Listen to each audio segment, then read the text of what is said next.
International, l'Ukraine pourrait-elle avoir voix au chapitre lors des pourparlers de cette semaine entre Donald Trump et Vladimir Poutine? C'est ce qu'a semblé indiquer l'ambassadeur des États-Unis auprès de l'OTAN Matthew Whitaker, interrogé le dimanche 10 août par CNN, sur une éventuelle venue de Volodymyr Zelensky au sommet entre ses homologues américains et russes. Oui, je pense que c'est possible, a jugé le diplomate. Assurément, il ne peut y avoir d'accord si toutes les parties impliquées n'y ont pas souscrit, a-t-il poursuivi, et évidemment, la priorité absolue c'est de parvenir à la fin de la guerre. La décision de faire venir ou non le président ukrainien reviendra à Donald Trump, a assuré Matthew Whitaker. S'il pense qu'inviter Zelensky est le meilleur scénario, alors il le fera, a-t-il déclaré, assurant qu'aucune décision n'a été prise à ce stade.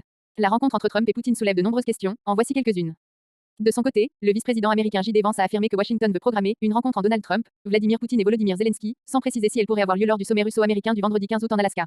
L'un des blocages les plus importants est que Vladimir Poutine a dit qu'il ne s'assierait jamais avec Zelensky, et le président Trump a réussi à changer cela, a déclaré dimanche le numéro 2 de l'exécutif américain au micro de Fox News. Selon lui, l'administration américaine travaille à programmer le moment où les trois dirigeants pourraient s'asseoir et discuter de la fin du conflit en Ukraine. En l'état, la présence de Volodymyr Zelensky n'est pas prévue au pourparlers de vendredi, où il sera question, d'après Donald Trump, d'un possible accord prévoyant des échanges de territoires pour mettre fin à la guerre. L'UE fait pression pour une prise en compte des intérêts ukrainiens.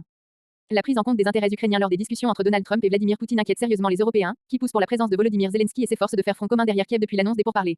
Dans ce cadre, l'UE a annoncé une réunion en urgence de ses chefs de la diplomatie ce lundi 11 août, cherchant à peser sur les discussions prévues vendredi et qui lui font craindre un accord aux dépens de l'Ukraine. Le président Trump a raison de dire que la Russie doit mettre fin à sa guerre contre l'Ukraine. Les États-Unis ont le pouvoir de contraindre la Russie à négocier sérieusement, a martelé dans un communiqué la responsable de la diplomatie de l'Union européenne, Kaja Kallas. Mais, a-t-elle insisté, tout accord entre les États-Unis et la Russie doit inclure l'Ukraine et l'UE car c'est une question de sécurité pour l'Ukraine et pour l'ensemble de l'Europe.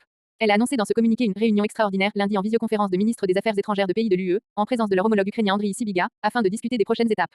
Volodymyr Zelensky, quant à lui, s'est entretenu ces 3 derniers jours avec 13 dirigeants européens, ainsi qu'avec les présidents du Kazakhstan et de l'Azerbaïdjan. Et puis, Kiev travaille bien sûr avec les États-Unis. Il ne se passe pas un jour sans que nous communiquions sur les moyens de parvenir à une paix véritable. Nous comprenons que la Russie a l'intention de tromper l'Amérique, a averti le président ukrainien dans son message du soir. Les Européens invitent Trump à accroître la pression sur Poutine. Donald Trump, qui avait promis de régler le conflit ukrainien en 24 heures à son retour à la Maison Blanche, a entamé un spectaculaire rapprochement avec le président russe. Mais il a montré une frustration grandissante alors que la Russie a intensifié ses bombardements de l'Ukraine ces derniers mois. L'annonce du sommet en Alaska est intervenue vendredi, le jour même de l'expiration d'un ultimatum lancé au Kremlin pour mettre un terme au pire conflit armé en Europe depuis la Seconde Guerre mondiale. Dans la nuit de samedi à dimanche, les dirigeants français, allemands, italiens, polonais, britanniques et finlandais, et la présidente de la Commission européenne ont exhorté le président américain à accroître la pression sur la Russie. Ils ont estimé que toute négociation devrait avoir lieu dans le contexte d'un cessez-le-feu ou d'une réduction des hostilités, et averti qu'une solution diplomatique devrait inclure des garanties de sécurité solides et crédibles pour l'Ukraine. L'armée russe contrôle actuellement environ 20% du territoire ukrainien. Moscou réclame que l'Ukraine lui cède 4 régions partiellement occupées, Donetsk, Lugansk, Zaporizhia et Kherson, en plus de la Crimée annexée en 2014, et qu'elle renonce aux livraisons d'armes occidentales et à toute adhésion à l'OTAN. Des exigences inacceptables pour Kiev.